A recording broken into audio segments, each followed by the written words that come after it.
కానీ ఇంకో question sir, మీరు ఆల్రెడీ థియేటర్స్లో చాలామందికి యాక్టింగ్ నేర్పించున్నారు కాబట్టి థియేటర్స్ చేసి నాటకాలు చేసుకుని ఆ యాక్టింగ్ నేర్చుకుని సినిమాకి వెళ్తే అది ప్లస్, లేదంటే అక్కడ టైం వేస్ట్ చేయకుండా ఇట్లా ఇన్స్టాలో రీల్స్ చేసుకుంటూ యూట్యూబ్లో ఏమైనా షార్ట్ వీడియోస్ చేసుకుంటూ ఇలా ఇండస్ట్రీలో ట్రై చేయడం బెటర్ అంటారు?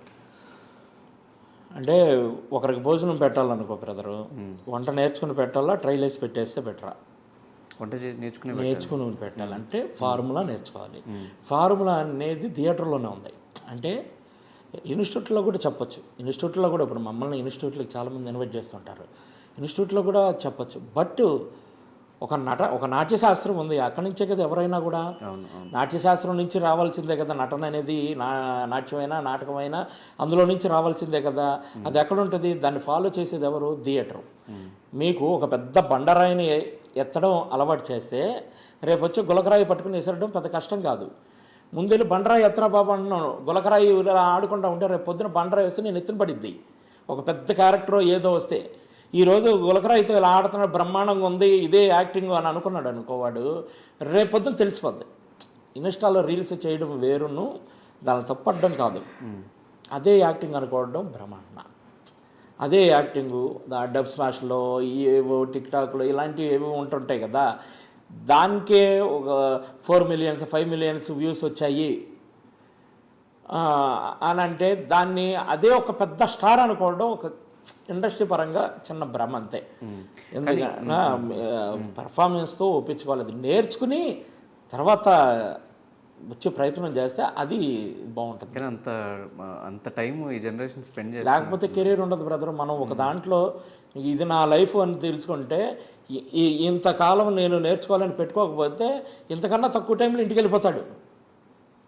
నేను దీని మీద బ్రతకాలి అని అనుకుంటే ఎట్టి పరిస్థితుల్లో నేర్చుకోవాలి కదా. నేర్చుకోకుండా ఎలా చేస్తాం చెప్పండి? ఇప్పుడు మీరు ఇంటర్వ్యూ చేస్తున్నారు, నేర్చుకుని ఎక్స్పీరియన్స్తో నన్ను క్వశ్చన్లు అడుగుతున్నారు. ఎలా మీరుగా ఎవడో ఒకడు వచ్చి ఎదురు కూర్చున్నాడు, పిచ్చి క్వశ్చన్లు అడుగుతాడు, నేను లేచి వెళ్తాను అంటే వాడు కెరీర్ పోయినట్టు. ఏదైనా నేర్చుకోకుండా ఏ పని చేయలేము. కానీ మీరు చెప్పినట్లుగానే సినిమా అనేది ఒక బిజినెస్ కాబట్టి ఒక పర్సన్ ఎక్కువ ఫేమస్ అయిపోయి ఇన్స్టాలో లేకపోతే ఇంకెక్కడైనా ఆ పర్సన్ని మనం పెట్టుకుంటే సినిమాలో మన ప్రమోషన్ వైజ్ కూడా హెల్ప్ అవుతుంది కదా. ఆబ్వియస్గా సినిమా బిజినెస్ కాబట్టి అట్లా చూసుకున్నప్పుడు చాలామంది అట్లా తీసుకుని యాక్టింగ్ ట్రైనింగ్ ఇచ్చి అక్కడే వాళ్ళే డైరెక్షన్ టీం నేర్పించి తీసుకున్న సందర్భాలు కూడా చాలా నేర్పుతున్నారుగా. ఆ మాట అన్నారుగా, మళ్ళీ నేర్పుతున్నారుగా. నేర్చుకోవడమే కదా మనం అంటుంది కూడా. ఇప్పుడు అందులో యాజ్ ఇట్ ఈజ్ అందులో ఉన్నోళ్ళు యాజ్ ఇట్ ఈజ్గా వచ్చేసి సినిమా చేసేయగలం అని భ్రమకు వద్దంటున్నాను నేను. నేర్చుకున్న వాళ్ళు ఉండొచ్చు, ఎక్స్ప్రెషన్ అది ఇది ఇప్పుడు రేపు పొద్దున్న సినిమాలో ఎట్లా ఉంటుంది స్క్రిప్ట్. థియేటర్లో మేము స్టేజ్ మీదకి ఎక్కితే 2 గంటలు 3 గంటలు 4 గంటలు 8 గంటల నాటకం కూడా కిందకి దిగకుండా ఆడేవి ఉంటాయి. మేము దానికి అలవాటు పడుతున్నాం. అంటే ఒక 4 గంటల నాటకం అంటే ప్రతి మనిషి ఎన్ని పేజీలు స్క్రిప్ట్ చదివి ఉండాలి చూడండి. అంత సింగిల్ టేక్లో తప్పు మాట్లాడడానికి లేదు. సింగిల్ టేక్లో గుర్తుపెట్టుకోవాలి ఆ మెమొరీ. అది అలవాటు అయితే రేపు పొద్దున నువ్వు షార్ట్ దగ్గరకు రాగానే ఒక సీన్ పేపర్ ఇచ్చారనుకోండి, ఇస్తే చూడంగానే చెప్పగలుగుతావు. అవతల వాళ్ళకి 4 టేకులు పడితే ఎంత టైం వేస్ట్, సింగిల్ టేక్లో చెప్పగలుగుతా. ఇప్పుడు దేవుడి దయ వలన నాకు ఆ పేరు ఎక్కువ వస్తుంది. నాకు చాలామంది పెద్ద పెద్ద వాళ్ళతో పోలుస్తుంటారు, చెప్పకూడదు, అతిగా ఉంటుంది. అసలు అనిల్ రావుపూడి లాంటి వాళ్ళు అయితే నాకు సింగిల్ టేక్ ఆర్టిస్ట్ ఒక బిరుదు ఇచ్చే ఇట్లాంటి చాలా జరిగినాయి. ఇంకొకరు ఎవరో పెద్ద పెద్ద వాళ్ళతో పోల్చారు. ఇది ఒక థియేటర్ వల్ల మనకి అంటే నేర్చుకోవడం వల్ల వచ్చింది. చిన్న ఉదాహరణ చెప్తా. అదే భీమలా నాయకులో నాకు క్యారెక్టర్కు డైలాగ్స్ ఏవో ఉంటాయి కదా. హీరో గారు పడిపోయినప్పుడు ఆయన లేపుతా ఒక మంచి ఎమోషనల్ డైలాగ్స్ ఉంటుంది. అది ఒక 30 పేజీ డైలాగ్ ఉంటుంది. యాక్చువల్ నేను సినిమా కమిట్ అయినప్పుడు నాకు త్రివిక్రమ్ గారు డైలాగ్స్ నేను ఇవ్వను సార్ అన్నారు. అంటే అది అద్భుతమైన సీను. ఆ డైలాగ్స్ నేను ముందు మీకు ఇవ్వను, మీకు నేను ఇచ్చాను అనుకోండి, మీరు ఎక్స్పీరియన్స్తో చదివేస్తారు, నాకు నచ్చినట్టుగా మీరు చేసేస్తారు. నాకు అదొద్దు. నాకు ఇమ్మీడియట్లీ ఆ స్పాట్లో మీ నోట్లో నుంచి ఏ మాటలు వస్తాయో, స్క్రిప్ట్ అయింది అయినప్పటికీ అది తీసుకుని ఏ రకంగా చెప్తారో ఆ ఎమోషన్లో చెప్పేది నాకు కావాలి అన్నారు ఆయన. అంతవరకు అది బాగానే ఉంది. ఓకే సరే, నేను కూడా ఓకే సార్ రెడీ. కరెక్ట్గా షార్ట్ పెట్టే టైంలో అప్పటికప్పుడు నాకు డైలాగ్స్ సార్ మీకు లైన్స్ ఇచ్చారా అన్నాడు ఆయన త్రివిక్రమ్ గారు. సార్ నాకు ఇంకా డైలాగ్ ఏమి ఇవ్వలేదండి అది అవునా అని చెప్పేసి కాబట్టి పిలిపించి ఇచ్చారు. ఆ సీన్ పేపర్ ఇలా పట్టుకున్నాను లేదో హీరో గారు వచ్చి చౌదరి గారు సీన్ చూసుకుందాం సార్ అన్నాడు. చూస్తే అది పేజీ డైలాగ్ ఉంది. నేను ఇంతవరకు సీన్ చదువుకోవాలి, ఆయన రెడీ చూసుకుందాం అన్నాయి సార్. ఏంట్రా బాబు అని చెప్పేసి నేను పోనీ అది చూస్తే మామూలు తెలుగు కూడా కాదు, సాంస్క్రిట్లో ఉన్నాయి ఆ డైలాగులు, రెక్కార్డ్ అనే ప్రాణం ఇలాంటివన్నీ ఉన్నాయి, ఆయన కొంచెం ప్రాసలో ఉన్నాయి. అలాగ చూసుకుంటూనే ఉన్నాను. సార్ ఇక గబగబా పేపర్లో ఇస్తామన్నా వెళ్ళట్లా చూసుకుందాం అంటే హీరో గారి ముందు మనం ఎట్లా కదా అంతలోకి అది గమనించి త్రివిక్రమ్ గారు గబగబా పరిగెత్తుకొచ్చి మెల్లిగా నా చెవిలో చౌదరి గారు ఆయనకు మూడు వచ్చేటట్టుగా మీరేం చెప్పినా నాకు ఓకే అని చెప్పి వెళ్ళిపోయాడు.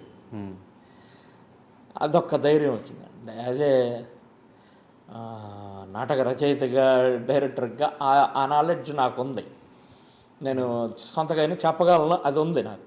ఆ మాట ఆయన అనగానే ఇక నాకు భయం.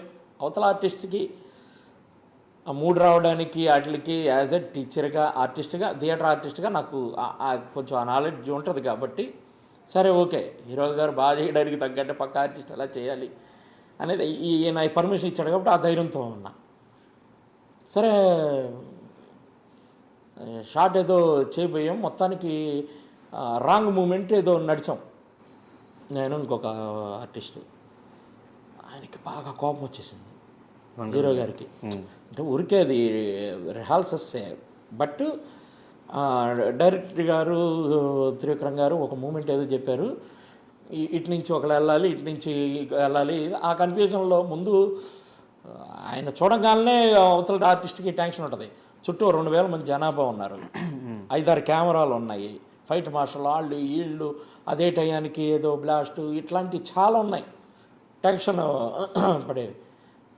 మొత్తానికి ఏదో పక్క ఆర్టిస్టు వాళ్ళు ఇల్లు ఏదో కంగారు పడి మర్చిపోవడం, అది గమనించకపోవడం, ఆ టయానికి రాలంట నా పక్కన సాయి అని. అతను వినలేదు, మొత్తానికి అటు రాలేదు. రాకపోయేటప్పటికి ఈయనకి కోపం వచ్చింది. ఏంటి రాలేదేంటి ఇదని, త్రివిక్రమ్ వీళ్ళు సరిగ్గా చేయట్లేదు, నేను రెండో టేక్ చేయను అన్నాడు. ఇక అప్పుడు దడబట్టుకుంది నిజానికి. ఎందుకు కనీసం ఆ రోజు ₹1 2 కోట్ల ఖర్చు ఉంటుంది, 2000 మంది జనాభా, పెద్ద సెట్టు, కెమెరాలు, అవి ఇవి ఎన్ని పెద్ద సెటప్ ఉంది. నేను చేయకపోతే, నేను ఇప్పుడు డైలాగు ఏదో మర్చిపోతే, ఆయనకు కోపం వచ్చి ఆయన వెళ్ళిపోతే ఈ లాస్ ఎవరు? ఆఫ్టర్ ఆల్ ఒక చిన్న క్యారెక్టర్ ఆర్టిస్ట్ని పైపెచ్చి కర్మగల ఆయన రికమెండేషన్తో వచ్చినోడిని ఇది ఇక జీవితాంతం నన్ను వీడి వల్ల నాకు 2 కోట్ల లాస్ రాడు ప్రొడ్యూసర్ అంటుంటాడు అని వెళ్ళిపోద్ది అని ఈ అవమానం భరించలేము రా బాబు, ఏంటి ఇది దేవుడు ఎలా పరీక్ష పెట్టాడు అనుకున్నాను నేను. అప్పుడు వచ్చి చెప్పారనమాట త్రివిక్రమ్ గారు, మీరు సొంతగా ఆయనకు మూడు వచ్చేటట్టు ఏం చెప్పినా పర్లేదని హీరో గారు కూడా వినకుండా నా చెవిలో చెప్పి వెళ్ళారు. ఆయన చాలే అనుకున్నాను నేను. ఏం చెప్పారు అంతగా? దేవుడి దేవల్ల ఏంటంటే ఆయన రాసిన అక్షరం మొక్క కూడా నేను మార్చాల. Okay, super. అన్నీ గుర్తుకొచ్చినాయి, ఎమోషన్స్ అయ్యి నా సొంత ఎమోషన్స్ అవి యాడ్ చేసి చెప్పాను. ఆ చుట్టూ ఉన్న జూనియర్స్ దాదాపు 2000 మంది 1500 మంది ఉన్నారు. వాళ్ళు సీన్లో ఉన్నామని కూడా మర్చిపోయి సీన్ పూర్తి కాకముందే నా హీరో గారికి నాకు ఇద్దరికి కలిసి క్లాప్స్ పెట్టి దగ్గరికి వచ్చారండి. బాగా ఇన్వాల్వ్ అయిపోయారు. ఇక ఫైట్ మాస్టర్ గారు వాళ్ళు వీళ్ళు అందరూ విపరీతంగా హీరో గారు అద్భుతంగా చేసి ఒక సింగిల్ టేక్లో చేసాం. అది లాస్ట్ రాణా గారిని కొట్టేది, ఆయన ఫైట్ చేసి డైలాగులు చెప్పి ఎమోషన్ అదంతా సింగిల్ టేక్దే. అటు ఇటు మ్యాచ్ కట్స్ ఏమన్నా వేసారేమో తప్పితే మొత్తం మెయిన్ సీన్ అంతా డైలాగ్ పార్ట్ అంతా కూడా సింగిల్ టేక్లో ఓకే అయింది. వెంటనే ఇక త్రివిక్రమ్ గారు గట్టిగా లేచి చౌదరి గారు ఐ లవ్ యూ సార్ అని అరిచాడు. ఫైట్ మాస్టర్ విజయ్ మాస్టర్ పరిగెత్తుకు వచ్చి హగ్ చేసుకున్నారు. ఇక జనాభా జూనియర్స్ అందరూ బాగా అందరూ ఎవరి టెక్నీషియన్ బాగా మెచ్చుకున్నారు. బతికిపోయేవరా బాబు అనుకున్నాను. ముందు ఆ ప్రమాదం నుంచి తప్పించుకున్నాను. అక్కడికి వెళ్ళిపోయాక హీరో గారు గొప్పతనం, అక్కడికి వెళ్ళిపోయాక అందరూ పెద్ద పెద్ద డైరెక్టర్ గారు వాళ్ళు వీళ్ళు సార్ చాలా అద్భుతంగా చేశారు సార్, వండర్ఫుల్ పెర్ఫార్మెన్స్ సార్ అంటే ఆయన చెప్పిన మాట ఏంటంటే పక్కన ఆర్టిస్ట్ అంత చేస్తున్నాడు మనం ఎంతైనా చేయకపోతే ఎట్లా అని. ఆయన సంస్కారం. ఎందుకు పవన్ కళ్యాణ్ అందరూ లైక్ చేస్తారంటే ఇలాంటి వ్యక్తిత్వం అయింది. నేనెవరో ఆయన ఎవరో, ఆఫ్టర్ ఆల్ ఆర్టిస్ట్ని, చిన్న ఆర్టిస్ట్ని నన్ను పొగడాల్సిన అవసరం లేదు. ఏ హీరో పొగుడతాడు? చాలా తక్కువ మంది ఉంటారు. మంచి మంచి వాళ్ళు ఉన్నారంటలే కానీ ఈయనకి ఎక్కువ చూశాను నేను. అలాంటివి ఎక్కువ నేను 4 సినిమాలు చేశాను ఆయనతో కలిసి. అలాంటివి ఎక్కువ చూసే, చాలా గొప్ప వ్యక్తిత్వంగా అట్లా నాకు అలా ఇష్టం అనమాట ఆయన. ఇలాగా అది ఎందుకు నన్ను అక్కడ ఆ సీన్లోంచి, ఆ ప్రమాదంలోంచి బయటపడేసిందంటే నేను నేర్చుకోబట్టే కదా. థియేటర్ లేకపోతే ఎవరు ఇప్పుడు ఏ బ్యాక్గ్రౌండ్ లేకుండా ఎందుకు వచ్చాము, బ్యాక్గ్రౌండ్ లేకుండా మీకు ఎలా అవకాశాలు వస్తాయని అంతకుముందు ఒక ఇంటర్వ్యూలో అడిగాడు.